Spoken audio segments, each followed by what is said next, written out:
चलो तो अपने अगले टॉपिक को समझते हैं। बहुत ही आसान टॉपिक है। इलेक्ट्रिक पोटेंशियल और electric potential difference. Hmm electric potential, electric potential difference, भाई एक ही चीज है। थोड़ा सा फर्क है। बस समझते हैं इस चीज को, क्या फर्क है। देखो, इलेक्ट्रिक पोटेंशियल किसको कहते हैं? तो भैया पोटेंशियल मतलब क्या होता है? तो देसी भाषा में पोटेंशियल का मतलब होता है औकात। औकात मतलब कैपेसिटी, कैपेबिलिटी। इसी को औकात बोलते हैं। तुम्हें औकात जाननी किसकी है भाई? तुम्हें औकात जाननी है कि किसी भी एक चार्ज को एक पॉइंट से उठाकर दूसरे पॉइंट पर रखने में आप कितना वर्क डन करते हैं, या आपको कितनी एनर्जी की जरूरत है। तो यही है औकात। मतलब ये है कि किसी भी एक गिवन इलेक्ट्रिक फील्ड में जब आप एक चार्ज को इनफाइनाइट पर पकड़ते हो और उसे पकड़कर एक दूसरे पॉइंट पर रखना चाहते हो, और ऐसा करने के लिए आपको कितनी एनर्जी की जरूरत पड़ती है या कितना वर्क डन करते हो ना, इसी को हम कहते हैं पोटेंशियल या इलेक्ट्रिक पोटेंशियल। अब जनरली इलेक्ट्रिक पोटेंशियल को हम वी से रिप्रेजेंट करते हैं, और इसका जो एसआई यूनिट होता है वो होता है वोल्ट। वही तो मैंने पहले ही कहा था, साइंटिस्ट लोग अपने सरनेम के साथ रख देते हैं अपना नाम और एसआई यूनिट बना देते हैं। अब देखो, ये एक स्केलर क्वांटिटी है।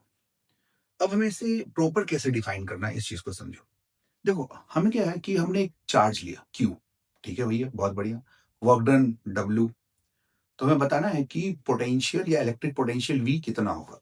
तो इसके लिए हमने एक प्रॉपर डेफिनेशन बनाया है कि if the work done in moving a positive charge Q from infinite to a point is W, then electric potential V of that point is V is equal to work upon charge is equal to W upon Q।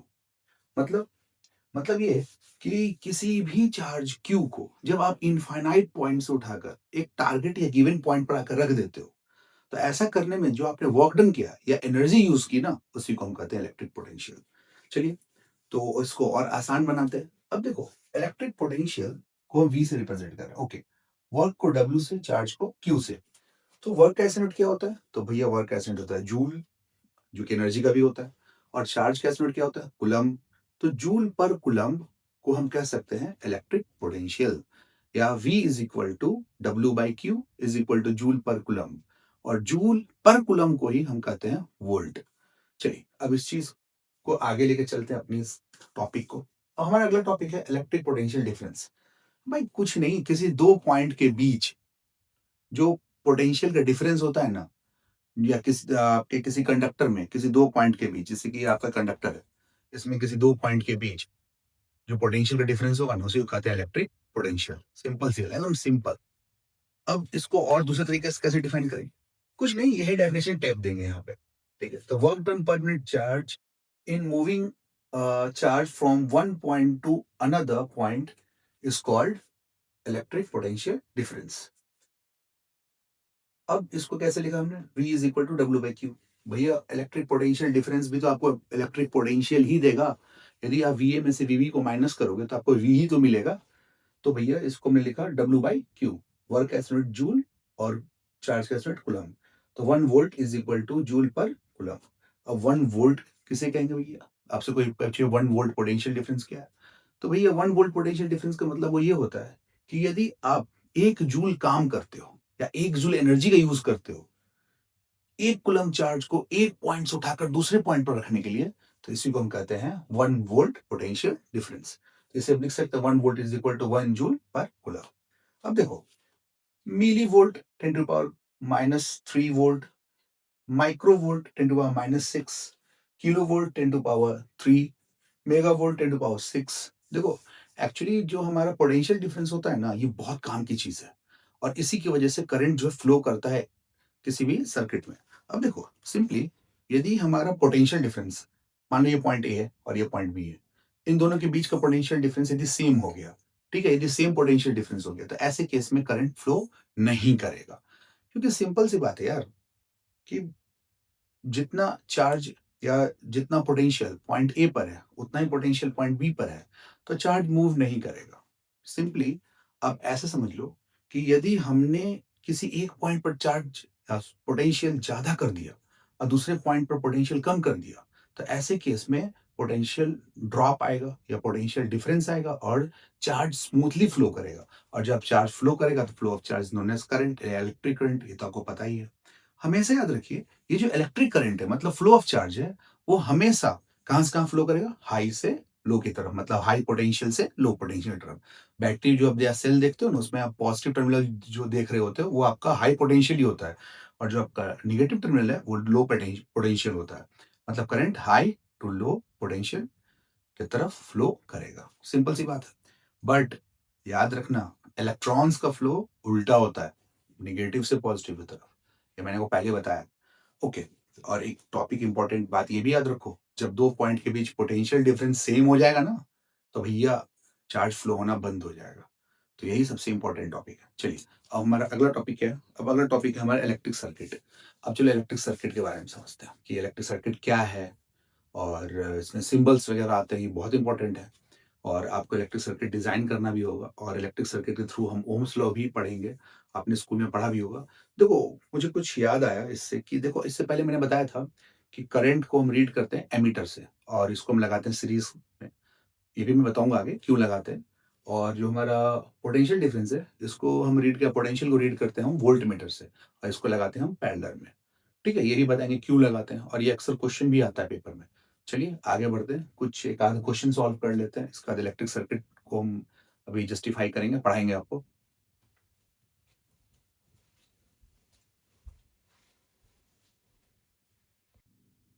अब एक आध numerical solve करते हैं।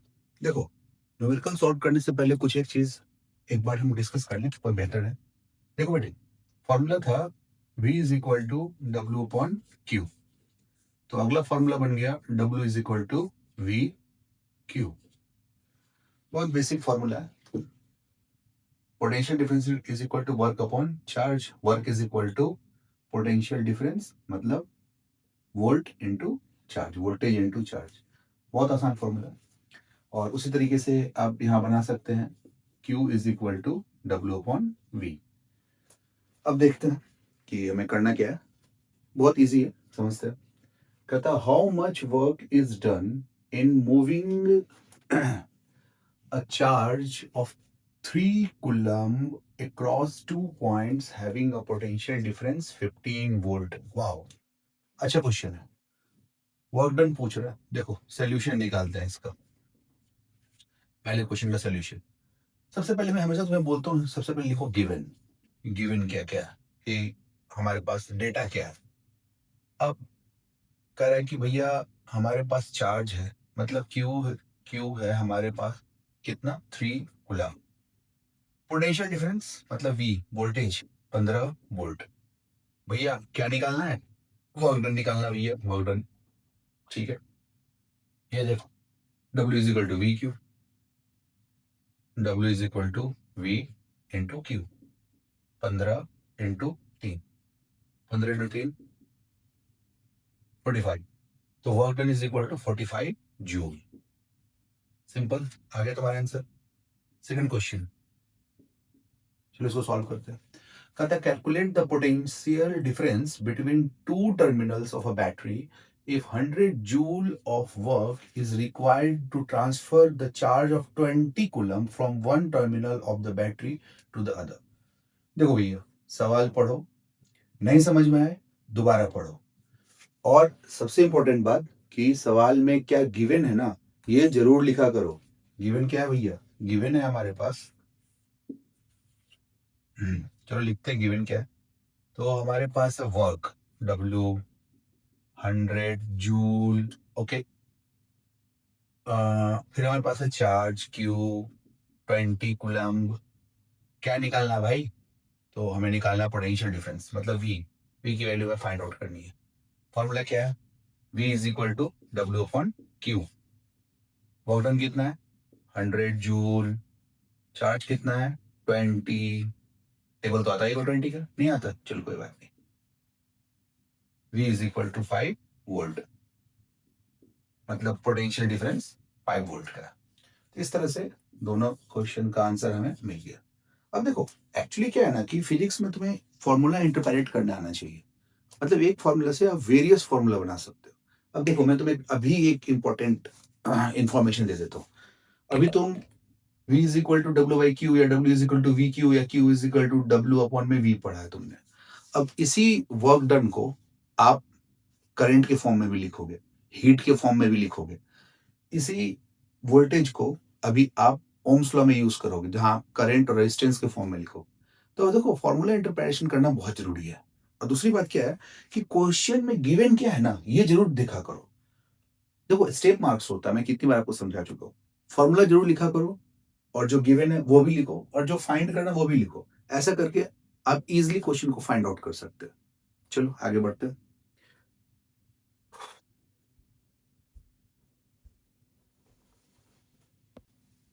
हाँ, तो बच्चों हमारा अगला टॉपिक क्या आ गया? Electric circuit. अब देखो, इलेक्ट्रिसिटी है तो इलेक्ट्रिक सर्किट तो पढ़ना ही है। अब इलेक्ट्रिक सर्किट है क्या भैया? ये कौन सी बला आ गई इलेक्ट्रिक सर्किट? चलिए समझते हैं इलेक्ट्रिक सर्किट है क्या। देखो सर्किट किसको कहते हैं? तो बेसिकली करंट को फ्लो करने के लिए ना एक मीडियम चाहिए होता है।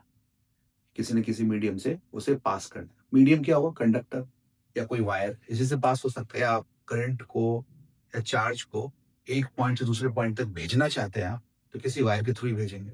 अब ये कोई यहाँ कोई नहीं कहेगा कि हाँ, आसमान से जो बिजली गिरती है तो उसमें कहाँ तार से कनेक्ट किया होता है। ना, ना, ना, ना, वो कुछ और है। यहाँ हम बात कर रहे हैं अपने हाउसहोल्ड सर्किट के बारे में, ठीक है? या कमर्शियल सर्किट के बारे में। तो बेसिकली जो इलेक्ट्रिक सर्किट है, तो ये होता क्या है? तो इलेक्ट्रिक सर्किट एक गेटवे है, मतलब एक रूट है, एक पाथ है, जिससे करंट पास होता है। अब देखो मैं यहाँ वर्ड यूज़ कर रहा हूँ करंट। करंट मतलब आप इलेक्ट्रिक करंट ही समझो। इस चैप्टर में जहाँ कहीं मैं करंट बोलूँ ना, तो आप इलेक्ट्रिक करंट ही समझ लेना, ठीक है? तो बेसिकली आपका जो इलेक्ट्रिक सर्किट है, ये एक गेटवे है, एक पाथ है, जिससे कि इलेक्ट्रिक करंट पास ऑन होता है, मूव होता है, फ्लो करता है। अब जब ये इलेक्ट्रिक करंट एक पॉइंट से दूसरे पॉइंट पर फ्लो करेगा किसी कंडक्टर के थ्रू, तो हो सकता है कि वो बहुत सारे इलेक्ट्रॉनिक अप्लायंसेस से होते हुए गुजरे। जैसे आपके घर में fan, bulb, AC, cooler, geyser, motor, इसके अलावा फ्यूज़, एमसीबी, इन सब से होके गुजरता है। तो कहने का क्या मतलब है? तो यहाँ पर मैंने कुछ पॉइंट्स बना दिए आपको समझने के लिए। देखिए, तो इलेक्ट्रिक सर्किट क्या है? तो मैंने लिखा है closed and continuous path through which electric current flows is known as electric circuit. इसे हम इलेक्ट्रिक सर्किट कहते हैं। इट हैज़ वेरियस कंपोनेंट, इसमें बहुत सारे कंपोनेंट इंक्लूड हो सकते हैं, including a source of current. Source of current क्या हो गया? Cell, battery. हम डीसी करंट की बात कर रहे हैं, ठीक है? और जब एसी करंट की बात करेंगे तो जब घर में करंट आता है ना, वो होता है आपका एसी करंट, ठीक है? तो फिलहाल हम एक सर्किट बना रहे हैं तो उसमें हम सेल या बैटरी यूज़ करते हैं। इसके बाद लोड, जैसे कि बल्ब या दूसरे इलेक्ट्रॉनिक अप्लायंसेस, और साथ ही साथ स्विच और की का यूज़ हम करते हैं, ठीक है? और हमारे पास फ्यूज़ या एमसीबी भी होता है और ये कनेक्टिंग वायर से कनेक्ट होता है और बेसिकली कनेक्टिंग वायर जो होता है ना, कॉपर का ही बना होता है। इन जनरल हम यूज़ करते हैं, लैब वगैरह में भी, लैबोरेटरी वगैरह में बहुत यूज़ करते हैं। अब देखो, इलेक्ट्रिक सर्किट का एक प्रॉपर डायग्राम या बेसिक डायग्राम कर लो, यही है। अब इसमें हम समझेंगे कि अलग-अलग सिंबल्स देख रहे हो आप, ये ऊबड़-खाबड़ सिंबल देख रहे हो, ये वी लिखा हुआ देख रहे हो, ए लिखा हुआ देख रहे हो, बड़ा-छोटा देख रहे हो और इधर एक बॉक्स बना हुआ देख रहे हो, ठीक है? या एक ब्रैक्स बना हुआ देख रहे हो, ये आप देख रहे हो कि ये क्या बना हुआ है भाई, 3 की तरह दिख रहा है क्या भाई? देखो, तो इन जनरल ये सब अपने आप में एक इम्पोर्टेंट कांसेप्ट को फॉलो करते हैं। देखिए, इलेक्ट्रिक सर्किट आपको इस तरह से लैब में दिखेगा नहीं कि हाँ चौकोर कोई सर्किट है या कुछ। अब वायर कनेक्ट करोगे तो टेढ़ा मेढ़ा दिख सकता है। देखो, यहाँ जो आप कनेक्शन देख रहे हो, ये इसे हम कहते हैं बैटरी। समझाऊंगा अभी मैं आपको। ये है आपका एमीटर, ये है आपका वोल्टमीटर, ये है रेजिस्टेंस, ये है बल्ब और ये है की, और ये जो है आपका कनेक्टिंग वायर है। चलिए समझते हैं। और यही चीज था, मैंने आपको पहले ही बताया था, करंट जो है, इलेक्ट्रिक करंट पॉजिटिव से नेगेटिव टर्मिनल की तरफ जाता है। पॉजिटिव मतलब हाई पोटेंशियल और नेगेटिव मतलब लो पोटेंशियल, और इलेक्ट्रॉन्स जो है वो माइनस से प्लस की तरफ आते हैं। चलिए अब कुछ सिंबल समझ लेते हैं। कहाँ समझो? ऊपर से नीचे या नीचे से ऊपर? कहाँ जाना चाहते हो भाई? चलिए ऊपर से शुरू कर देते हैं।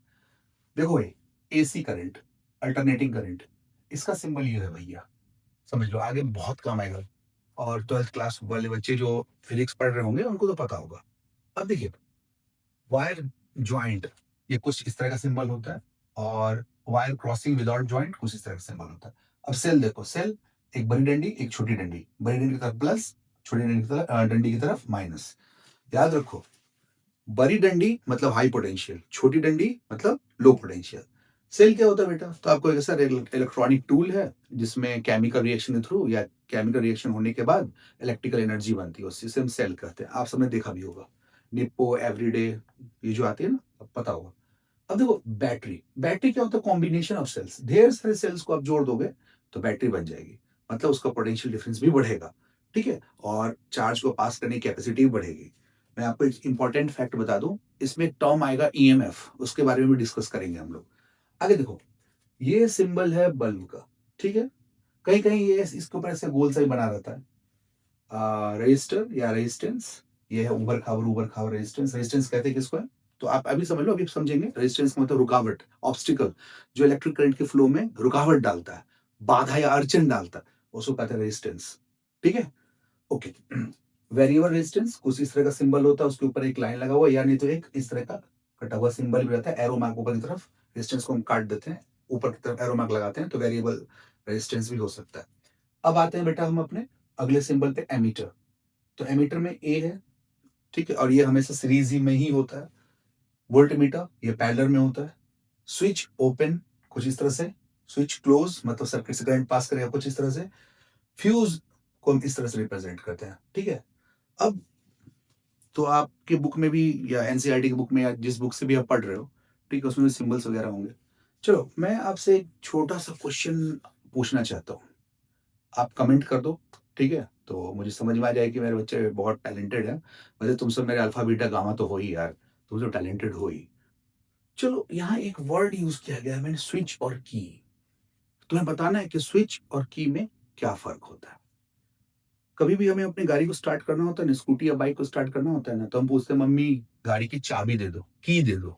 हम कभी नहीं कहते कि गाड़ी का स्विच दे दो, या बाइक की स्कूटी की स्विच दे दो, या कभी कभी हम कहते हैं स्विच ऑन द फैन, हम कभी नहीं कहते की ऑन द फैन, ऐसा हमने कभी नहीं कहा है। हम कहते हैं स्विच ऑन द बल्ब, या बल्ब के स्विच को ऑन कर दो भाई, या पंखे के स्विच को ऑन कर दो। वो हम की वर्ड यूज नहीं करते। तो मैं आपसे पूछना चाहता हूँ कि स्विच और की में क्या डिफरेंस होता है। यदि आपको पता है तो आप कमेंट कीजिए, नहीं तो मैं आपको आगे समझा दूंगा स्विच और की में क्या फर्क होता है, ठीक है। तो अगला टॉपिक अब चलेंगे हम लोग, ओम्स लॉ। और ये सबसे बेहतरीन और मक्खन टॉपिक है, पढ़ के मजा आ जाएगा। और सबसे इंपॉर्टेंट बात, ये टॉपिक इतना इंपॉर्टेंट है ना, इससे बहुत सारे क्वेश्चन बनते हैं। और ओम्स लॉ जो है बेटे, आपका समझो कि बैकबोन है, ब्रिज है, ठीक है, अभी तक जो आपने पढ़ा ना, और इसके आगे जो ऊपर हो गए ना उसका, तो समझते हैं ओम्स लॉ। तो बढ़ते हैं अपने टॉपिक की तरफ। अब हमारा टॉपिक है ओम्स लॉ। वाह, ओम्स लॉ बेहतरीन टॉपिक है। अब भाई ये है क्या ओम्स लॉ? तो जैसे कि मैंने आपको कहा है कि पहले के साइंटिस्ट लोग बहुत होशियार होते थे, अपने नाम और सरनेम से ही कोई लॉ रख दिया, कोई ऐसा यूनिट रख दिया। तो जॉर्ज साइमन ओम एक बहुत रिनॉन्ड मैथमेटिशियन थे, और यूं कहें कि उन्होंने कहा कि 10th क्लास के बच्चे को थोड़ा परेशान करते हैं, तो उन्होंने रख दिया, एक लॉ खोज दिया, नाम रख दिया ओम्स लॉ। अब देखो, ये ओम्स लॉ जो होता है ना, बहुत इंपॉर्टेंट है। हमारे ओम भैया कर क्या रहे थे, तो वो अलग अलग मटेरियल के रेजिस्टेंस पर वर्क कर रहे थे। तो उन्होंने एक रिलेशनशिप पाया वोल्टेज और करंट के बीच में, और यही रिलेशनशिप मैं आपको अभी एक्सप्लेन करूंगा। देखो बेटे, ये बहुत इंपॉर्टेंट है समझना, बहुत अच्छी टॉपिक है। और ये टॉपिक का लेवल इतना अच्छा है कि आप ये समझो कि इससे बहुत सारे न्यूमेरिकल्स आते हैं, और यहाँ भी आप बहुत सारी चीज़ों को डील करोगे, समझोगे। अब ओम्स लॉ बेसिकली है क्या? तो हम कहते हैं भैया कि किसी भी कंडक्टर में यदि एक फिक्स टेम्परेचर को हम लेके चलते हैं एट अ कांस्टेंट टेम्परेचर, उस कंडक्टर में जो पोटेंशियल डिफरेंस या वोल्टेज होगा ना, अप्लाइड वोल्टेज जो होगा ना, वो करंट के डायरेक्टली प्रोपोर्शनल होगा जो उस कंडक्टर से फ्लो कर रहा है। तो कैसे कहेंगे हम भैया? At a constant temperature voltage is directly proportional to applied current. ये हमारा ओम्स लॉ है। अब देखो इसमें इंपॉर्टेंट टॉपिक क्या है, इसको समझेंगे कैसे। इसमें दो तीन चीज जो है बहुत इंपॉर्टेंट। पहला है कि eight a constant temperature, temperature बहुत ही इंपॉर्टेंट फैक्टर है, ठीक है। वैसे तो अलग अलग सर्किट में टेम्परेचर डिफरेंस होता ही है, जब आप इलेक्ट्रॉनिक अप्लायंसेस को ऑन करोगे तो टेम्परेचर डिफरेंस तो आएगा ही आएगा। तो यहाँ टेम्परेचर का इंपॉर्टेंस क्या है? वो ये है कि जब तक टेम्परेचर कांस्टेंट है या फिक्स है, तब तक तो ठीक ठाक है भैया, हमारा ओम्स लॉ वैलिड होगा। लेकिन जैसे ही टेम्परेचर में कोई डिफरेंस आने लगा ना, फिर ओम्स लॉ में भी डिफरेंस आएगा, फिर उसका वैलिडेशन नहीं रह जाएगा। तो जिस कंडक्टर के लिए ओम्स लॉ वैलिड है कांस्टेंट टेम्परेचर पर, उसको हम कहते हैं ओमिक कंडक्टर, और जहाँ वैलिड नहीं है उसको कहते हैं नॉन ओमिक कंडक्टर। पढ़ाऊंगा अभी आपको। चलिए लॉ की तरफ बढ़ते हैं। तो कह रहा है कि eight a constant temperature voltage, voltage means potential difference across the conductor is directly proportional to applied current या करंट फ्लोइंग थ्रू इट। अब देखो बहुत मजेदार बात है, यहाँ पर हम देख रहे हैं कि एक बैटरी है, बैटरी से हमें एक पोटेंशियल डिफरेंस मिल गया, वोल्टेज मिल गया, और करंट फ्लो हो रहा है आई। ओके, तो कह क्या रहा है ये कि जब टेम्परेचर कांस्टेंट रहेगा ना तो वोल्टेज डायरेक्टली प्रोपोर्शनल होगा करंट के। मतलब यदि वोल्टेज बढ़ाओगे तो करंट बढ़ेगा, करंट बढ़ाओगे तो वोल्टेज बढ़ेगा, या अदरवाइज वोल्टेज ड्रॉप करोगे तो करंट भी ड्रॉप हो जाएगा। यही होता है डायरेक्टली प्रोपोर्शनल। अब एक्चुअली में जब डायरेक्टली प्रोपोर्शनल साइन हटाते हैं हम इक्वल साइन लगाते हैं। अब बहुत लोग यहाँ पर समझ ही नहीं पाते कि इक्वल साइन क्यों लगाते हैं। बहुत लोग तो आपको ये समझाते होंगे कि एक बढ़ा दूसरा बढ़ा, या पहला घटा तो दूसरा भी घट गया, डायरेक्टली प्रोपोर्शनल ही है, बहुत अच्छी बात है। लेकिन इक्वल साइन क्यों लगाते हैं और एक प्रोपोर्शनैलिटी कांस्टेंट क्यों लेते हैं? यही चीज आपने देखा होगा क्लास 9th में, जब आप ग्रेविटेशन चैप्टर पढ़ रहे होंगे, वहां एक फॉर्मूला पढ़ा होगा, F directly proportional to m1 m2 and F is inversely proportional to inversely proportional to R square या डिस्टेंस के स्क्वायर, और फिर आप लिखते होंगे F is equal to G m1 m2 upon R square. अब देखो वहीं से मिलता जुलता कॉन्सेप्ट में लेके आया हूं। अब यहाँ पर क्या है कि voltage directly proportional to applied current. देखो जब तक डायरेक्टली प्रोपोर्शनल है ना, हमें इतना तो पता है कि एक क्वांटिटी बढ़ाओ तो दूसरा ही बढ़ेगा, बट कितने से बढ़ाओ, एग्जैक्ट वैल्यू कितनी होनी चाहिए, ये हमें पता ही नहीं है। तो एग्जैक्ट वैल्यू निकालने के लिए इक्वल साइन लगाए, और जैसे ही प्रोपोर्शनल साइन को हटाकर इक्वल साइन लगाते हैं बेटा, वहां पर हमें जरूरत पड़ती है एक प्रोपोर्शनैलिटी कांस्टेंट की, जो कि वैल्यू को फिक्स कर दे। तो यहाँ पर प्रोपोर्शनैलिटी कांस्टेंट है आर, रेजिस्टेंस, और इस कैपिटल आर को हम बोलते हैं रेजिस्टेंस ऑफ द वायर। अब ये रेजिस्टेंस क्या बला है, ये मैं आपको आगे समझाऊंगा। अब यहाँ देखो, यहाँ हमारा रिलेशन क्या है। तो हमारा रिलेशन कहता है V is equal to I R, और V upon I is equal to R, और V upon R is equal to I. देखो एक ही फॉर्मूला से बहुत सारा फॉर्मूला निकल गया। देखो ये भी ओम्स लॉ का ही स्टेटमेंट है, ये भी है, ये भी है, ये भी है। अब किसी को भी लिख सकते हो, but exact V is equal to I R. अब समझो रेजिस्टेंस का मतलब क्या होता है। तो रेजिस्टेंस का मतलब होता है ऑब्स्टिकल, जैसे कि मैंने आपको बताया, रुकावट। अब देखो जैसे कि तुम दिल्ली से कहाँ जाओ, आगरा जाओ, और दिल्ली से मुंबई जाओ, तो रुकावट कहाँ ज्यादा, रुकावट मतलब बाय रोड जा रहे हो तो हो सकता है कि रोड में तुम्हें गड्ढे मिले, स्पीड ब्रेकर मिले, लोग बाग रोड क्रॉस कर रहे हैं, सिग्नल्स मिल जाएं, तो ये सब है रुकावट, मतलब ऑब्स्टिकल, जो आपको चलने में, आगे बढ़ने में क्या कर रहा है, तो आपको आगे बढ़ने नहीं दे रहा, या आपकी स्पीड को स्लो डाउन कर रहा है। तो इसी को हम कहते हैं रेजिस्टेंस। और इलेक्ट्रिसिटी के लैंग्वेज में हम ये समझें कि किसी वायर से जब करंट पास होता है ना, तो उस वायर की एक नेचुरल टेंडेंसी होती है करंट को अपोज करने की, इसी को हम कहते हैं रेजिस्टेंस। अब हम यहाँ भी समझेंगे कि रेजिस्टेंस इफेक्टिंग फैक्टर्स क्या क्या है, बस अभी आपको समझाऊंगा मैं। तो हमने यहाँ देखा कि V जो है डायरेक्टली प्रोपोर्शनल टू I है, और V is equal to I R, R proportionality constant, इसको हम बोलते हैं रेजिस्टेंस। और V directly proportional to I तब तक रहेगा जब तक हमारा टेम्परेचर कांस्टेंट रहेगा। आप देखेंगे एनसीईआरटी न्यूमेरिकल्स में भी, तो कांस्टेंट टेम्परेचर वगैरह हम लिखते हैं, और बेसिकली ये रूम टेम्परेचर की इक्विवेलेंट ही होता है, 20 टू 25 डिग्री सेल्सियस। और कोई आपको रूम टेम्परेचर पूछे तो एक ट्रिक याद रखो कि जिस टेम्परेचर पर आपने एसी चलाते हो ना, वही होता है आपका रूम टेम्परेचर। तो ये होता है 20 से 25 के डिग्री सेल्सियस के बीच में। अब देखो हमने ओम्स लॉ का ग्राफ डिजाइन किया, तो हमने यहाँ लिखा वोल्टेज वर्सेस करंट ग्राफ। अब ये भी हमारा V वर्सेस I ग्राफ है। अब देखो बेटे, एक चीज आपको बात समझनी पड़ेगी कि V वर्सेस I ग्राफ में बहुत सारे बच्चे कंफ्यूज होते हैं कि भाई y एक्सिस पर क्या रखें, x एक्सिस पर क्या रखें। देखो इन जनरल y एक्सिस पर हम वोल्टेज को लेते हैं और x एक्सिस पर करंट को लेते हैं। क्यों? क्योंकि हमें रेजिस्टेंस का ग्राफ निकालना है। तो बेसिकली यहाँ देखो V अपॉन I, तो इन जनरल जो भी चीज ऊपर लिखी रहती है ना, उसको हम y एक्सिस पर लेते हैं, और जो चीज नीचे लिखी रहती है ना, तो उसको हम x एक्सिस पर लेते हैं। तो यहाँ ऊपर क्या लिखा हुआ है, V, तो हमने ले लिया उसको y एक्सिस पे, और नीचे क्या लिखा हुआ I को ले लिया x एक्सिस पे। तो इसलिए बोलते हैं V versus I graph. In general perception में आप समझ सकते हो। अब V अपॉन I हमें क्या मिला, आपको रेजिस्टेंस। देखो यहाँ ग्राफ जो है स्ट्रेट है, तो यहाँ रेजिस्टेंस कांस्टेंट है, और टेम्परेचर भी एक तरह से कर सकते हो कांस्टेंट है। बट याद रखिए कि जो हमारा V वर्सेस I ग्राफ होता है ना, ये हमेशा स्ट्रेट नहीं होता है, क्योंकि जैसे जैसे कंडक्टर हीट अप होने लगेगा, तो टेम्परेचर तो चेंज हुआ, टेम्परेचर चेंज हुआ तो वोल्टेज करंट में भी चेंज आया, और वोल्टेज करंट में चेंज आया तो भैया रेजिस्टेंस में भी चेंज आएगा। अब समझो, यहाँ पर देखो, यहाँ देख रहे हो रेजिस्टेंस कांस्टेंट नहीं है और ग्राफ जो है एक कर्व ले रहा है। तो रेजिस्टेंस कांस्टेंट नहीं है, उसका भी ये ग्राफ हो सकता है, और ये भी हो सकता है कि लिमिटेशन ऑफ ओम्स लॉ में कि टेम्परेचर चेंज हो गया तो उस वजह से भी ये ग्राफ कर्व लेगा। अब ये जो ग्राफ है ये ओमिक डिवाइस के लिए है, ये नॉन ओमिक डिवाइस के लिए है। अब इन जनरल देखो, हमारा जो ओमिक डिवाइस है वो कोई लीनियर रॉड होता है, या इसको आप लीनियर एक्सप्रेशंस भी बोल सकते हैं। नॉन ओमिक जो है बेटा, ये नॉन लीनियर एक्सप्रेशंस या जो हमारे ऐसे इलेक्ट्रॉनिक टूल्स होते हैं, ठीक है, जैसे कि as per example different type के मटेरियल्स हम यूज करते हैं, ठीक है, या हैवी हैवी लोड्स यूज करते हैं अपने घर में, तो उसमें भी ओम्स लॉ ग्राफ कुछ इस तरह से ही आपको बनेगा। आइए, यहाँ तक कि एसी करंट की फ्रीक्वेंसीज में यदि कोई चेंज आता है तब भी ऐसा ही ग्राफ बनता है। अब देखो, हमने एक ट्रायंगल बनाया, उसमें ऊपर लिखा वी, नीचे आई और आर। तो V is equal to I R, I को R से मल्टीप्लाई किया तो V is equal to I R, I is equal to V upon R और R is equal to V upon I.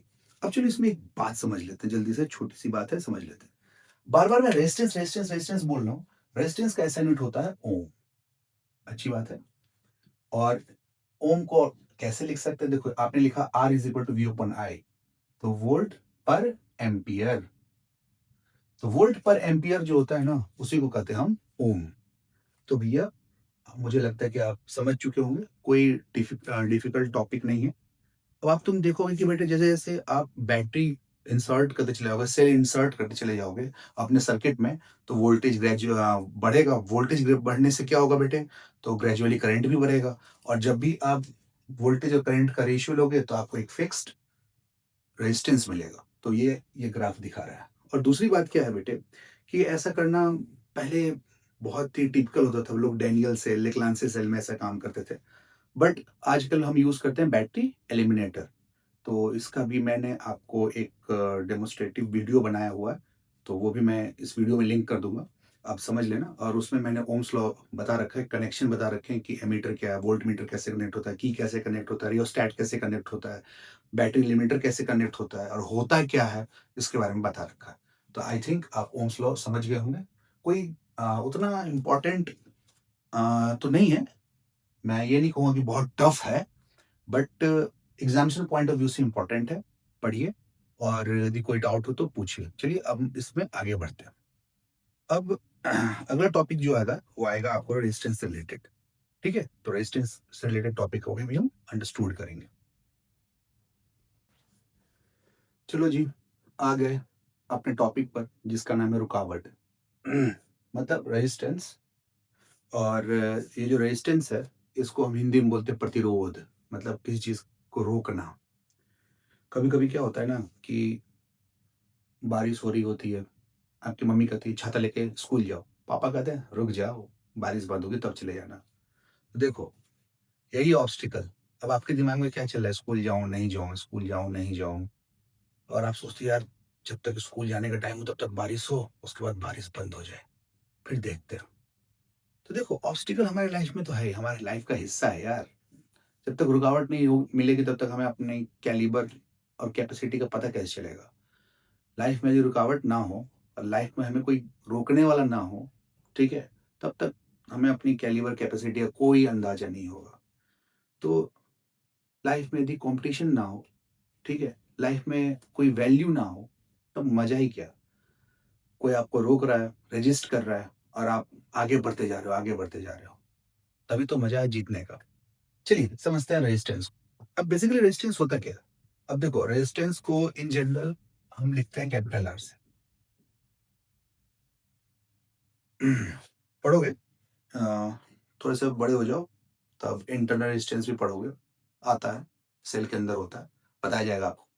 अब resistance क्या होता है, रुकावट। अब होता क्या है भैया, तो ये एक नेचुरल टेंडेंसी होती है किसी मटेरियल की। रेजिस्टेंस हर चीज के अंदर है, चाहे वो कंडक्टर हो, इंसुलेटर हो, सेमीकंडक्टर हो, कोई भी चीज हो, मैं हूं, आप हैं, कुछ भी जो आप अपने चारों तरफ देखते हैं, सब में रेजिस्टेंस होता है। अब ये रेजिस्टेंस जो होता है बेटे, एक तरह से कह लो कि करंट को अपोज करता है, रोकता है। अब देखिए, किसी भी, मैंने लिखा है कि कंडक्टर की अपनी प्रॉपर्टी है, जो क्या करती है, फ्लो ऑफ चार्ज को अपोज करती है, मतलब करंट को रोकती है। उसी हम कहते हैं रेजिस्टेंस। ठीक है? अब मैंने भी बताया कि रेजिस्टेंस कंडक्टर में भी होगा, इंसुलेटर में भी होगा, सेमीकंडक्टर में भी होगा, या दुनिया के हर चीज़ में होगा। आप में भी रेजिस्टेंस है, मुझ में भी रेजिस्टेंस है, हर चीज़ में रेजिस्टेंस है। तो कहने का क्या मतलब है? कंडक्टर तो आप जानते होंगे, जो अलाउ करता है करंट को पास होने देता है अपने से।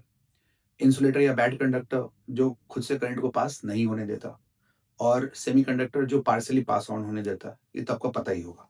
चलिए, अब आगे समझते हैं। अब रेजिस्टेंस का असाइनमेंट क्या होता है? ओम। अब ये देखो, ये ग्रीक सिंबल है, और देसी भाषा में इसको बोलते हैं हम उल्टा लोटा, याद रखना। तो रेजिस्टेंस का असाइनमेंट है ओम। ओम्स लॉ में हमने पढ़ा था V is equal to I R, R is equal to V upon I. V क्या है? वोल्टेज। आई क्या है? करंट। तो वी का एसआई यूनिट क्या है बेटा? वोल्ट। आई का एसआई यूनिट क्या है? एम्पियर। वोल्ट पर एम्पियर क्या हो गया? ओम। अब 1 ओम को कैसे डिफाइन करेंगे? तो 1 ohm resistance means potential difference of 1 volt across the end of the conductor makes a current of 1 ampere to flow through it। मतलब कि 1 ओम रेजिस्टेंस का मतलब ये है कि यदि पोटेंशियल डिफरेंस 1 वोल्ट है और उस कंडक्टर से 1 एम्पियर करंट पास हो रहा है, तो इसी को हम कहते हैं 1 ohm resistance. Means 1 ohm resistance is equal to 1 volt upon 1 ampere, या 1 वोल्ट पर एम्पियर। अब देखो, रेजिस्टेंस किस किस बात पर डिपेंड करता है? तो बेसिकली रेजिस्टेंस जो होता है ना बेटा, अलग अलग मटेरियल का अलग अलग हो सकता है, और होता ही हो, क्या सकता होता ही है। अलग अलग मटेरियल, जैसे कि आयरन का रेजिस्टेंस अलग होगा, एल्युमिनियम का रेजिस्टेंस अलग होगा, कॉपर का रेजिस्टेंस अलग होगा, गोल्ड का अलग होगा, सिल्वर का अलग होगा। सिल्वर सुपर कंडक्टर है। बताना मुझे तुम कमेंट में क्यों है। तो हम जाने हैं कि किस किस फैक्टर पर रेजिस्टेंस डिपेंड करता है, किसी कंडक्टर रेजिस्टेंस किन किन बातों पर डिपेंड करता है। तो बेसिक चीज क्या है बेटा, जो आप पढ़े हो? Length of the wire. यदि लेंथ ज्यादा होगा वायर का या कंडक्टर का, तो रेजिस्टेंस ज्यादा होगा। Means R is directly proportional to L. R जो है, मतलब रेजिस्टेंस ऑफ द वायर है, वो लेंथ के डायरेक्टली प्रोपोर्शनल है। मतलब जितना लंबा वायर उतना ज्यादा रेजिस्टेंस। अभी मैंने तुम्हें बताया था पीछे कि तुम आगरा जाओ और तुम मुंबई जाओ, दिल्ली से आगरा गए, दिल्ली से मुंबई गए, रेजिस्टेंस कहाँ ज्यादा मिलेगा तुम्हें? तो बोले सर मुंबई का तो रास्ता बहुत दूर है भैया, आगरा पास में है। चलो, तो आगरा तक हम इजिली जा सकते हैं, मुंबई तक जाने में टाइम लगेगा, बहुत सारे ऑब्स्टिकल फेस करने पड़ेंगे। मतलब यहाँ से मुंबई जाने का जो रास्ता है वो दूर है, लेंथ ज्यादा है, रेजिस्टेंस ज्यादा होगा। ठीक है? इसके अलावा यहाँ से आगरा जाना मुंबई जाने के रिस्पेक्ट में कम है।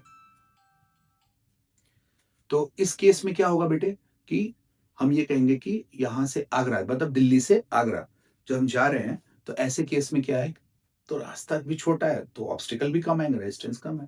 तो लेंथ बढ़ाओगे, रेजिस्टेंस बढ़ेगा, लेंथ घटाओगे, रेजिस्टेंस घटेगा।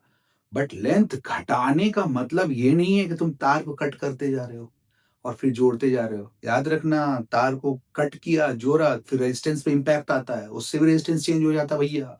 इसलिए आपने देखा होगा कि आपके मेन बोर्ड से, मतलब स्विच बोर्ड से पंखे में एक ही वायर के थ्रू कनेक्शन गया। ये नहीं कि हमने तार को 10 बार काटा, फिर जोड़ा, काटा, जोड़ा और चेपी लगा लगा कर तार पहुंचा दिया वहां तक। नहीं, ऐसे केस में रेजिस्टेंस बढ़ जाएगा। इसलिए एक सिंगल वायर यूज किया जाता है। ओके, अगला है एरिया ऑफ क्रॉस सेक्शन। अब एरिया ऑफ क्रॉस सेक्शन क्या है भैया? मतलब थिकनेस। आप सीधा सीधा ऐसे समझ लो, वायर का थिकनेस। यदि वायर का थिकनेस ज्यादा है, हम्म, तो ऐसे केस में रेजिस्टेंस जो होगा कम हो जाएगा। और यदि वायर का थिकनेस कम है, ऐसे केस में रेजिस्टेंस बढ़ जाएगा। मतलब R is inversely proportional to area of cross section. मतलब भैया, यदि कोई वायर पतली है, रेजिस्टेंस ज्यादा होगा। यदि कोई वायर मोटी है, ठीक है, तो उसका रेजिस्टेंस क्या हो जाएगा? कम हो जाएगा। कैसे? चलो समझते हैं, बहुत आसान है। अब देखो, तुम एक रास्ते से जा रहे हो, एक गली से जा रहे हो, गली बहुत पतली है, तुम इधर से गए, उधर से एक आंटी आ गई, आपने कहा हट जाओ आंटी, वो कहेंगे तू हट जा। अब आप तो ठहरे ईगो वाले बच्चे, क्योंकि नहीं जी मैं नहीं हट रहा, पहले मैं आया था। आंटी कही नहीं जी ना, मैं तो बड़ी हूँ, रिस्पेक्ट करो मेरी, रास्ता दो मेरा मुझे। अब ऐसे केस में क्या टशनबाजी हो जाएगी। तो अब देखो, वायर पतला, रास्ता छोटा, ठीक है, जाने में दिक्कत, रेजिस्टेंस ज्यादा, ठीक है, वायर का थिकनेस ज्यादा हो गया। ठीक है, अब जैसे आप हाईवे पर चल रहे हो, एक्सप्रेस वे पे चल रहे हो, या अपने रोड पे चल रहे हो, देखते हो 2 लेन होता है, एक तरफ से हम जा रहे होते हैं, एक तरफ से हम आ रहे होते हैं। ठीक है, थिकनेस ज्यादा है हाईवे, या आप देखते हो एक्सप्रेस वे, यहाँ पर लेन्स बहुत ज्यादा होती है, बस ट्रक एक तरफ से जा रही है, एक तरफ से आ रही है, आसानी से जा रहे हैं। क्यों भैया? तो थिकनेस बहुत ज़्यादा है, एरिया ऑफ क्रॉस सेक्शन ज़्यादा है, रेजिस्टेंस कम हो जाएगा। तो यही चीज़ है बेटे कि यदि वायर का एरिया ऑफ क्रॉस सेक्शन या थिकनेस कम है तो रेजिस्टेंस ज़्यादा होगा। जैसे आपने देखा होगा चार्जर, चार्जर का जो वायर होता है ना बेटे, आप देखोगे बहुत ही पतला होता है। वहीं पर एसी का वायर, मोटर का वायर, आपके सबमर्सिबल का वायर या आपके आयरन का वायर, इसका थिकनेस ज़्यादा होता है। इसका मतलब क्या है? रेजिस्टेंस किसमें ज़्यादा होगा? तो भैया जो आपका चार्जर का वायर है ना, उसका रेजिस्टेंस ज़्यादा होगा। पतला है, करंट को पास करने में दिक्कत होगा। लेकिन वहीं पर आपके एसी का वायर देख लो, उसका थिकनेस ज़्यादा है। ज़्यादा है भैया, करंट आसानी से पास हो रहा है। उसे ज़्यादा करंट चाहिए भी चाहिए, अब उसे बहुत ज़्यादा करंट चाहिए होगा। इसलिए आपने फ्रिज का वायर देख लो, वहाँ उसका भी थिकनेस ज़्यादा है। आपने प्रेस का वायर या आप आयरन जिसे बोलते हो, जिससे कपड़ा प्रेस करते हैं, उसका वायर देख लो, ठीक है? उसका भी थिकनेस ज़्यादा है, उसे करंट ज़्यादा चाहिए। तो रेजिस्टेंस कम होगा तभी तो करंट जल्दी-जल्दी फ्लो करेगा। तो थिकनेस ज़्यादा, रेजिस्टेंस कम, थिकनेस कम, रेजिस्टेंस ज़्यादा। उसके बाद है nature of the material of conduct. अलग-अलग मटेरियल का जो तभी मैंने बताया कि रेजिस्टेंस जो होता है वो अलग-अलग होता है। अब आओ, हमने इन 2 रिलेशन से एक रिलेशन निकाला, R directly proportional to L, R is inversely proportional to cross sectional area. तो R proportional to L by E। और मैंने अभी बताया था प्रोपोर्शनल साइन हटाओगे, क्यों हटाओगे भैया? तो एग्जैक्ट वैल्यू तो मिलेगा नहीं। तो एग्जैक्ट वैल्यू फाइंड आउट करने के लिए इक्वल साइन लगाते हैं। जैसे इक्वल साइन लगाओगे वहां एक प्रोपोर्शनैलिटी कांस्टेंट चाहिए होगा। तो R is equal to rho L by A. अब P लिखते हैं ना, P के थोड़ा सा कमर हिला दो, ठीक है, पूछ हल्का पीछे कर दो तो बन गया रो। और इसी रो को हम कहते हैं, क्या बोलते हैं बेटा? रेजिस्टिविटी या स्पेसिफिक रेजिस्टेंस। तो R is equal to rho L upon ए।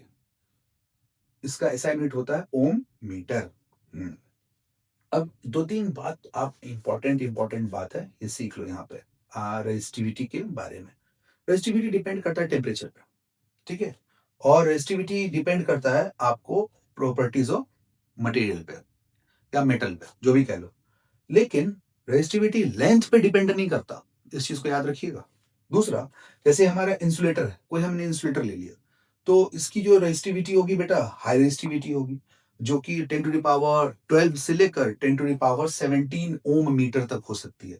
वहीं पर यदि हम कोई ले लें, मेटल ले लें या गुड कंडक्टर ले लें, तो उसकी रेजिस्टिविटी कम होती है। ये होती है 10 टू द पावर -8 से लेकर 10 to the power -6 ohm metre तक। एलॉय की रेजिस्टिविटी बहुत ज्यादा होती है। क्वेश्चन भी आता है, बल्ब का फिलामेंट, ऐसे ऐसे क्वेश्चन बहुत आते हैं कि एलॉय का ही क्यों बना होता है। क्योंकि बेटा इसकी रेजिस्टिविटी ज्यादा होती है और इसके पीछे भी बहुत सारे फैक्ट हैं। चलिए आगे समझते हैं बेटे हम लोग कि एक इंपॉर्टेंट टॉपिक और समझाना चाहता हूँ मैं आपको। इंपॉर्टेंट टॉपिक ये है कि भैया हमारा जो करंट होता है ना, मैं यहाँ लिखता हूँ, ये इनवर्सली प्रोपोर्शनल होता है रेजिस्टेंस के। इसको याद रखिएगा। मतलब कि यदि करंट इनवर्सली प्रोपोर्शनल होगा रेजिस्टेंस के, तो ऐसे केस में क्या होगा कि यदि आप रेजिस्टेंस को डबल करोगे ना, तो ऐसे केस में करंट जो है हाफ हो जाएगा। या यूं कहो, करंट को डबल करोगे रेजिस्टेंस हाफ हो जाएगा। वहीं पर एक इंपॉर्टेंट फैक्ट मैं आपको और समझाऊं कि रेजिस्टेंस जो है टेम्परेचर पे भी डिपेंड करता है। और ऐसे ही साइमल्टेनियसली हम ये भी चीज़ समझेंगे कि यदि R inversely proportional to cross sectional area है, तो ऐसे केस में यदि आप क्रॉस सेक्शनल एरिया को डबल करते हो, 2 टाइम्स करते हो, तो रेजिस्टेंस जो होगा हाफ हो जाएगा। और यदि रेजिस्टेंस को 2 टाइम्स कर देते हो, तो क्रॉस सेक्शनल एरिया हाफ हो जाएगा। तो भैया यही था हमारा रेजिस्टेंस और रेजिस्टिविटी और फैक्टर इफेक्टिंग रेजिस्टेंस। अब हम पढ़ने वाले हैं सीरीज और पैरेलल कॉम्बिनेशन ऑफ रेजिस्टेंस, जिससे भर-भर के न्यूमेरिकल आते हैं। आपको आगे बहुत काम आएगा ये। और आप में इसमें सर्किट डायग्राम्स के थ्रू हम समझेंगे सीरीज और पैरेलल कॉम्बिनेशन क्या होता है और इस पे न्यूमेरिकल्स को डील करेंगे। अब देखो चैप्टर के 80-85% टॉपिक हमने डील कर लिया है। इसके बाद आएगा heating effect of electric current, joules law of heating. और इसके बाद हम पढ़ेंगे पावर। ठीक है, तो लगभग लगभग 80% चैप्टर को हमने अभी तक समराइज कर दिया है। अब देखो, देखते हैं कि यदि आपको कोई डाउट हो रहा हो तो आप जरूर पूछो। और अभी हम बहुत सारे न्यूमेरिकल्स भी डील करेंगे। Thank you. चलिए अपने बहुत ही इंटरेस्टिंग टॉपिक की तरफ बढ़ चुके हैं हम लोग।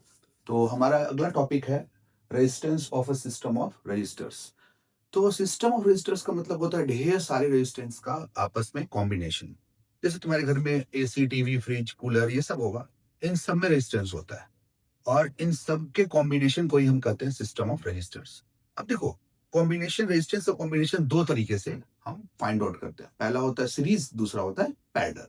सीरीज कॉम्बिनेशन में क्या फर्क होता है, पैरेलल कॉम्बिनेशन में क्या इंपॉर्टेंट फैक्ट होता है, तो यही चीज हम इस वीडियो में समझेंगे। अब सीरीज कॉम्बिनेशन किस तरह से पैरेलल से डिफरेंट है और पैरेलल सीरीज से कैसे डिफरेंट है, आपके घर में क्या क्या सीरीज में क्या क्या पैरेलल में, ये हम सीखेंगे और इन सब के लिए एक मैथमेटिकल अप्रोच या एक मैथमेटिकल रिलेशन हम निकालेंगे। देखो, तुम्हारे घर में जितने भी इलेक्ट्रॉनिक अप्लायंसेस है ना, सबके सब पैरेलल में है। सिर्फ दो इलेक्ट्रॉनिक अप्लायंसेस जो है वो सीरीज में, एक तुम्हारा फ्यूज, एक तुम्हारा एमसीबी। तो ये भी मैं बताऊंगा। अब जितने भी इलेक्ट्रॉनिक अप्लायंसेस है, ये सबके सब पैरेलल में है, क्यों है, और फ्यूज और एमसीबी सीरीज में है, क्यों है, ये भी तुम्हें समझ में आएगा। तो सबसे पहले समझते हैं हमारा रेजिस्टर्स इन सीरीज। सीरीज क्या होता है? देखो, सीरीज का मतलब होता है एक के बाद एक, एक के बाद एक, एक के बाद एक, एक के बाद एक।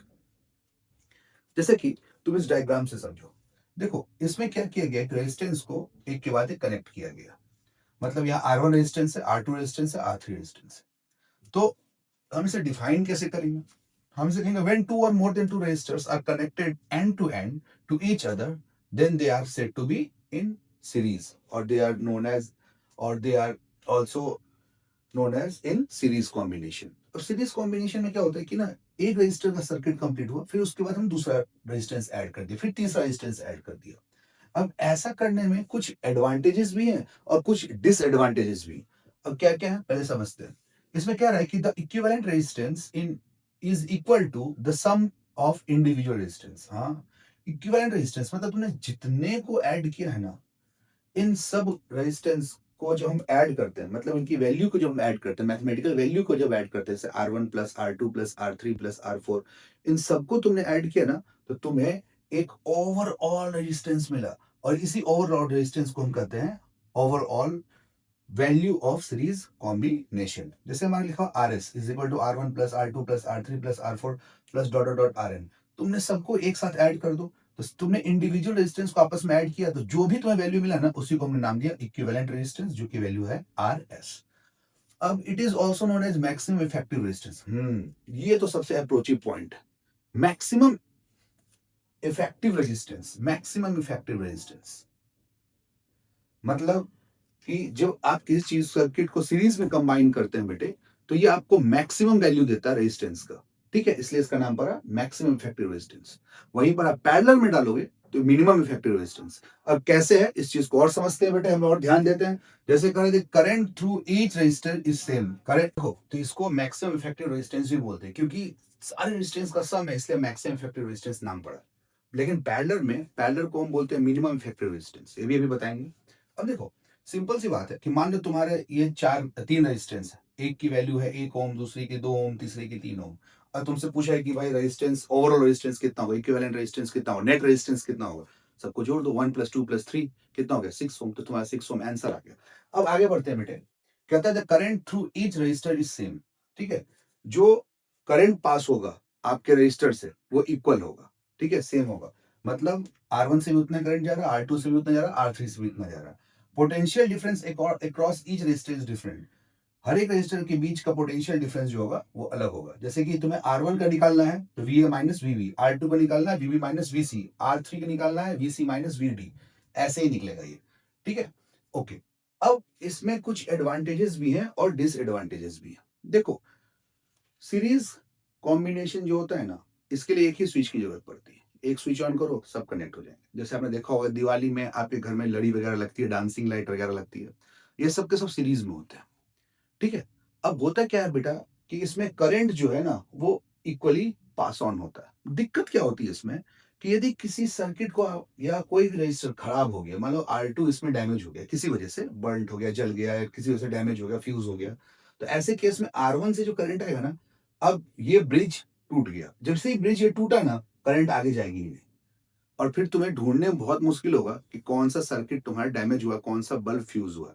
तो ऐसे केस में यदि एक सर्किट या एक बल्ब किसी वजह से या एक डिवाइस किसी वजह से डैमेज होता है जो कि सीरीज में, तो वो अपने से आगे करंट को जाने नहीं देता है। तो इससे बहुत ज्यादा इश्यूज होती है, प्रॉब्लम्स क्रिएट होती हैं। अब साथ ही साथ क्या होता है बेटे कि हमें डेली लाइफ में इसका क्या यूज़ है? देखो, जैसे तुमको मैंने बताया था कि तुम्हारे घर में फ्यूज़ और एमसीबी होता है। ये सीरीज़ में होता है। मतलब जैसे ही तुम अपने घर में मेन स्विच बोर्ड के एमसीबी को डाउन करोगे, तुम्हारे पूरे घर की लाइट चली जाएगी। तो ये इसका एक एडवांटेज भी है, ठीक है? क्यों? क्योंकि मान लो तुम्हें कहीं जाना है, तुम लंबे समय के लिए घर से बाहर जा रहे हो, तो तुम हर इलेक्ट्रॉनिक अप्लायंसेस को ओपन करके तो नहीं जा सकते, या उसको तो हमेशा ऑन करके तो नहीं जा सकते हो। तो ऐसे केस में क्या करते हैं, एमसीबी डाउन कर देते हैं। एमसीबी डाउन होते ही पूरे घर की लाइट चली गई। अब यू आर कंप्लीटली सेफ। अब इसी तरह से तुम फ्यूज़ निकालो, सर्किट में सारे लाइट जो है, या जितने भी सर्किट में आपने कॉम्बिनेशंस बना रखे हैं इलेक्ट्रॉनिक डिवाइसेस के, सब में लाइट या करंट का जाना आपको खत्म हो जाएगा, आप करंट का फ्लो रुक जाएगा, और फ्यूज आपने निकाल लिया, सारे सर्किट ऑफ हो गए। तो यही फायदा है इसका। अब अगला टॉपिक हम समझते हैं, पैरेलल कॉम्बिनेशन और रेजिस्टेंस। पैरेलल में क्या होता है कि हम लिखते हैं 1/RP। 1/RP मतलब इसका रेसिप्रोकल कर देते हैं, रेजिस्टेंस का उल्टा कर देते हैं। तो जैसे कि इसका होगा 1/RP 1/R1 plus R2 plus R3 plus R4 dot dot dot RN।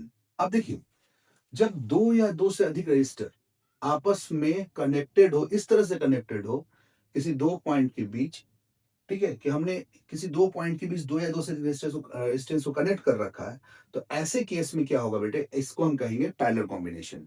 मतलब जैसे देखिए, हमने दो पॉइंट लिए, वी ए एक पॉइंट है और वी बी एक दूसरा पोटेंशियल पॉइंट है। वी ए और वी बी, इसके बीच हमने रेजिस्टेंस को कंबाइन कर रखा है, तो इसको हम कहते हैं पैरेलल। पैरेलल का मतलब क्या होता है? पैरेलल का मतलब होता है बेटे कि जैसे आपने देखा होगा, दो लाइन एक दूसरे के पैरेलल होती हैं, ठीक है? मतलब उनके बीच का परपेंडिकुलर डिस्टेंस सेम होगा, एक दूसरे को कट नहीं करेंगी। तो पैरेलल का कुछ हद तक मीनिंग आप यहाँ यही समझ लो कि भैया, यहाँ पर दो पॉइंट के बीच आपने अलग अलग रेजिस्टेंस को कंबाइन कर रखा है, किसी दो पॉइंट के बीच। अब हम समझते हैं बेटे, जैसे आप कह रहे हो, आप इसे ऐसे कर सकते हो, व्हेन टू और more than two resistors are connected simultaneously between two points to each other, then they are said to be in parallel. अब देखो, इसमें क्या होता है, the reciprocal of equivalent resistance is equal to the reciprocal of individual resistance. अब करना क्या है बेटे, कि जैसे हमें रेजिस्टेंस को ऐड ऑन करना है, ओवरऑल रेजिस्टेंस निकालना है, तो 1/R is equal to 1/R1 plus 1/R2 plus 1/R3, या जितने रेजिस्टेंस होंगे ना, सबको आप रेसिप्रोकल करके ऐड कर दोगे। बट याद रखना, जब फाइनल एक्सप्रेशन आएगा ना पूरे कैलकुलेशन का, फिर 1 अपॉन में आरपी, जैसे तुम्हारी वैल्यू आई 1 अपॉन में आरपी इज इक्वल टू 2/5। तो आरपी अब करना है तुम्हें, फिर इससे उल्टा रिवर्स भी करना होता है। मतलब हमें 1/RP की वैल्यू नहीं निकालनी है, हमें 1/RP की जगह आरपी की वैल्यू निकालनी है। जैसे 2/5 लिखा हुआ है, फिर इसे हम कैलकुलेट करके रिवर्स भी करेंगे, तो आर की वैल्यू हो जाएगी 5/2। बहुत सारे बच्चे क्या करते हैं ना, जैसे कि 1/R की वैल्यू आई 1/2, मान लो ये वैल्यू आई, अब बच्चे वही आंसर छोड़ देते हैं, वहीं पर गलती होगी। आपसे रेजिस्टेंस पूछा है, तो आपको एक्चुअल रेजिस्टेंस की वैल्यू निकालनी है, रेसिप्रोकल की वैल्यू नहीं निकालनी है। इसलिए आप आरपी इज इक्वल टू क्या करेंगे, 2/1 कर देंगे। अब रिवर्स भी करेंगे, तो अब मैथमेटिक्स है, सिंपल मैथमेटिक्स आपको पता है, न्यूमेरिकल सॉल्व करेंगे तो आपको समझ में आएगा। कहता है this is also known as minimum effective resistance. Minimum effective resistance मतलब, अब सिंपल सी बात है, जैसे कोई रेजिस्टेंस है, मान लो 10 ओम का, ठीक है, दूसरा भी है 10 ओम का। अब तुमने इसका पैरेलल कॉम्बिनेशन कर दिया, तो ये 1/10 और 1/10 हो जाएगा। सोचो, 10 का आपने रेसिप्रोकल किया, ठीक है, तो रेसिप्रोकल करते ही क्या हुआ, ये 1/10। अब 1/10 कितनी वैल्यू देगा, 0.1। और दूसरा कितना हो जाएगा, वो भी हो जाएगा 1/10, कितनी वैल्यू देगा, 0.1। फिर 0.1 को ऐड किया आपने, तो बेटा देखो, वैल्यू अपने आप घट जाती है जब आप रेजिस्टेंस को पैरेलल में कंबाइन करते हो। इसलिए आपने देखा होगा, एमीटर जो है सीरीज में होता है, रेजिस्टेंस कम होता है। बट वोल्ट मीटर, तो जनरली हम पढ़ते हैं या बोलते हैं कि वोल्ट मीटर रेजिस्टेंस इन्फिनिटी होता है। बोलते हैं मतलब बहुत ज्यादा होता है, इसलिए वोल्ट मीटर को हम किस में कनेक्ट करते हैं, पैरेलल में कनेक्ट कर देते हैं। चलिए, अब आगे बढ़ते हैं। इसमें कहा गया है, the current from the source is greater than the current through either circuit, either register. अब दूसरा क्या है बेटे, the potential across each resistor is same. अब यहां समझो, देखो यहाँ पर हमारा R1 रेजिस्टेंस है, R2 रेजिस्टेंस है, R3 है। इनके बीच का पोटेंशियल डिफरेंस हमेशा VA minus VB, VA minus VB, VA minus VB होगा। बट यहाँ देखो, करंट कौन सा गया, I, और ये करंट तीन हिस्से में डिवाइड हो गया, I1, I2, I3, और फिर वापस आई बन गया है। तो बड़ी क्लासेस में आप पढ़ोगे, 12th में पढ़ोगे किरचॉफ्स लॉ, ठीक है, उसमें आप जंक्शन रूल और लूप रूल पढ़ोगे, जिसमें आपको बताया जाएगा कि जितना करंट इन होता है उतना ही करंट आउट होता है, और ओवरऑल वोल्टेज का जो सम होता है, अलजेब्रिक सम होता है, वो 0 होता है, वो आपको बताया जाएगा। तो वो भी इम्पोर्टेंट चीज़ है। तो इस वीडियो में उतना मैं कवर नहीं करूँगा, लेकिन फर्दर जब मैं इस पे एक एक्सप्लेनेटरी वीडियो बनाऊँगा, तो वो भी चीज़ मैं कवर करूँगा। साथ ही साथ मैं आपको एक चीज़ और बता दूँ कि ये एक वन शॉट वीडियो है। वन शॉट वीडियो में मैं पूरी तरह से कोशिश कर रहा हूँ आपको एक्सप्लेन करने की हर चीज़। लेकिन आपके एग्ज़ाम से पहले मैं एक शॉर्ट रिवीजन वीडियो बनाऊँगा 5 से 10 मिनट का, जिसमें आपको मैं फ़ॉर्मूला को कन्वर्ट करना और साथ ही साथ बेहतरीन न्यूमेरिकल्स को सॉल्व करना जो कि बोर्ड में आते हैं, उसके लिए टिप्स एंड ट्रिक्स भी बताऊँगा। ठीक है? तत्काल में आप इसे समझिए। अब देखो यहाँ वोल्टेज ड्रॉप तो एक ही है, वीए माइनस वीबी हर रजिस्टर के लिए, बट करंट अलग-अलग है। ठीक है? फिर ओवरऑल करंट फिर यहाँ आई हो गया। तो यही चीज़ है आपका पैरेलल कॉम्बिनेशन। तो पैरेलल कॉम्बिनेशन में क्या होता है कि ना हर आपको रेजिस्टेंस या हर डिवाइस के लिए एक स्विच की ज़रूरत पड़ती है। और पैरेलल कॉम्बिनेशन की वजह से चूंकि वोल्टेज सेम हो जाता है, ठीक है, इसलिए आपके इलेक्ट्रॉनिक डिवाइस इफिशियंस आप पूरी कंप्लीटली इफिशिएंट वर्क करते हैं, मतलब अपनी फुल इफिशियंसी में वर्क कर सकते हैं। और साथ ही साथ इसमें करंट की डिमांड अकॉर्डिंग टू डिवाइस होती है कि जिस डिवाइस को जितना करंट चाहिए होता है उसको उतना मिल जाता है। इसलिए आपके घर में जितने भी इलेक्ट्रॉनिक अप्लायंसेज हैं सबके सब पैरेलल हैं, सिवाय फ्यूज और एमसीबी को छोड़कर, क्योंकि ये दोनों किस में है, सीरीज में। तो सीरीज और पैरेलल, ठीक है, यदि ये दोनों सर्किट आपस में मिला के लिख दिया जाए, बहुत सारे क्वेश्चन में आपको सीरीज और पैरेलल मिलाकर क्वेश्चंस पूछा जाएगा, तो इसको हम कहते हैं कॉम्प्लेक्स सर्किट। तो इससे रिलेटेड न्यूमेरिकल्स भी सॉल्व करेंगे। ठीक है, तो समझते हैं, चलिए आगे बढ़ते हैं अपने वीडियो में। और अभी हीटिंग इफेक्ट भी पढ़ाया जाएगा, जूल्स लॉ ऑफ हीटिंग भी पढ़ाया जाएगा। चलिए उसको समझते हैं। ठीक है, चलिए तो बढ़ते हैं अपने नए टॉपिक की तरफ। अपना नया टॉपिक है जूल्स लॉ ऑफ हीटिंग। अब जूल्स लॉ ऑफ हीटिंग है क्या बेसिकली, इसमें हीटिंग का क्या इंपॉर्टेंस है। अब सिंपली आप देखो कि आप क्या करते हो कि किसी भी एक सर्किट में सेल या बैटरी का इस्तेमाल करते हैं हम लोग इन जनरल, जो आपके स्कूल में पढ़ाया जाता है। अब तो क्या हुआ कि हम सेल बैटरी का यूज नहीं करते हैं, बैटरी एलिमिनेटर का यूज करते हैं, बट पहले क्या था कि सेल और बैटरी का यूज करते थे। आज भी बहुत सारे इलेक्ट्रॉनिक डिवाइसेस हैं, ठीक है, रिमोट डिवाइस ये सब में आप देखो कि घड़ी वगैरह में आप सेल या बैटरी का यूज करते हो। घर में जो आपका इलेक्ट्रॉनिक अप्लायंसेस है, जैसे कि आपके घर में लाइट वाइट चली गई तो आप क्या करते हो, तो अपने घर में आप एक अलग से इन्वर्टर लगाते हो जिसमें बैटरी कनेक्शन होता है। तो बेसिकली ये सेल या बैटरी का काम क्या होता है, तो आपको अच्छे से पता है, ये केमिकल एनर्जी को इलेक्ट्रिकल एनर्जी में कन्वर्ट कर देता है। अब जब केमिकल रिएक्शंस होते हैं सेल और बैटरी के अंदर, तो होता क्या है बेसिकली, इनके अंदर पोटेंशियल डिफरेंस जनरेट होता है, जिससे करंट को हाई पोटेंशियल से लो पोटेंशियल तक फ्लो करने में मदद मिलती है। अब कुछ अमाउंट ऑफ केमिकल रिएक्शन जो एनर्जी प्रोवाइड करता है, वो तो करंट को फ्लो करने मेंटेन हो जाता है, बट कुछ अमाउंट ऑफ आपको एनर्जी जो है वो कंज्यूम होती है हीट को डेवलप करने में। तो बेसिकली जब कोई आपको इलेक्ट्रॉनिक डिवाइस या कोई भी इलेक्ट्रॉनिक अप्लायंसेस करंट पास करेगा, तो वो ऑटोमेटिकली हीट अप होगा। अब जब ये ऑटोमेटिकली हीट अप होता है बेटे, तो ऐसे केस में क्या होता है कि हमारी कुछ अमाउंट में एनर्जी कंज्यूम भी होती है। तो इसी को हम बोलते हैं जूल्स लॉ ऑफ हीटिंग। अब जूल्स लॉ ऑफ हीटिंग में कुछ इंपॉर्टेंट फैक्ट है। इसका एक्सप्रेशन होता है H is equal to I square R T. H है हीट, आई है करंट, आर है रेजिस्टेंस और टी है टाइम। अब बेसिकली आप पढ़ेंगे इसमें कुछ इंपॉर्टेंट फैक्ट्स। अब जूल्स लॉ ऑफ हीटिंग में जो क्या क्या इंपॉर्टेंट फैक्ट है, ये आप ध्यान दें, किसी रेजिस्टर में जब हीट प्रोड्यूस होता है, तो सबसे पहले ये डायरेक्टली प्रोपोर्शनल होता है square of current for a given resistance. किसी रेजिस्टेंस में जब करंट को फ्लो करवाते हैं, ठीक है, तो करंट के स्क्वायर के डायरेक्टली प्रोपोर्शनल होता है हीट। फिर हीट जो है डायरेक्टली प्रोपोर्शनल होता है to the resistance for a given current. एक गिवन करंट के लिए जो आप या रेजिस्टेंस प्रोवाइड कर रहे होते हैं उस करंट को, तो रेजिस्टेंस जो है हीट के डायरेक्टली प्रोपोर्शनल होगा। और हीट जो है टाइम के भी डायरेक्टली प्रोपोर्शनल होता है। तो इससे हमारा एक्सप्रेशन बनता है H is equal to I square R T. अब इसी एक्सप्रेशन को हम समझेंगे। जैसे देखो वर्क डन कितना हुआ, वी क्यू, कि सिस्टम ने वर्क कितना किया, तो आपने फॉर्मूला पढ़ा है W is equal to V Q, work is equal to वहाँ पोटेंशियल डिफरेंस इनटू चार्ज या वोल्टेज इनटू चार्ज। और हमें पता है कि V की वैल्यू है कितनी, आई आर। अच्छे से ओम्स लॉ से V is equal to I R और Q is equal to I T, क्योंकि आपने पढ़ा था I is equal to Q by T, आपने एक्सप्रेशन देखा था। आप इस एक्सप्रेशन को जानते हैं, I is equal to Q by T, तो Q is equal to I T. अब हमने क्या किया, V की जगह वैल्यू पुट की आई आर और Q की जगह वैल्यू पुट की आई टी। तो हमारा एक्सप्रेशन बना I square R T, W is equal to I square R T. अब वर्क की जो है वो एनर्जी है, जो चाचा है वही भतीजा है। तो ये वर्क की एनर्जी है और यहाँ पर हीट एनर्जी की हम बात कर रहे हैं, तो H is equal to I square R T. तो हमारा एक्सप्रेशन बना H is equal to I square R T. अब देखो, अब वर्क डन ये क्या है बेटे, इलेक्ट्रिकल एनर्जी है, और ये इलेक्ट्रिकल एनर्जी टोटल हीट में कन्वर्ट होती है। अब यहाँ पे एक एक्सप्रेशन और लिख सकते हैं आप, जैसे हमने लिखा W is equal to V Q, तो W is equal to V into Q की वैल्यू क्या है आई टी, तो इंटू आई टी, तो W इज इक्वल टू हो गया वी आई टी। तो यही है वर्क का भी फॉर्मूला, यही है इलेक्ट्रिकल एनर्जी का भी फॉर्मूला, और यही है हीट का भी फॉर्मूला, और इसी को हमने आगे डेवलप करके बनाया H is equal to I square R T. तो इसका मैथमेटिकल इंटरवेलेशन हुआ। तो मतलब आपके सिस्टम में जो हीट प्रोड्यूस होता है ना, वो हीट करंट के स्क्वायर, रेजिस्टेंस और टाइम के प्रोडक्ट के इक्विवेलेंट होता है।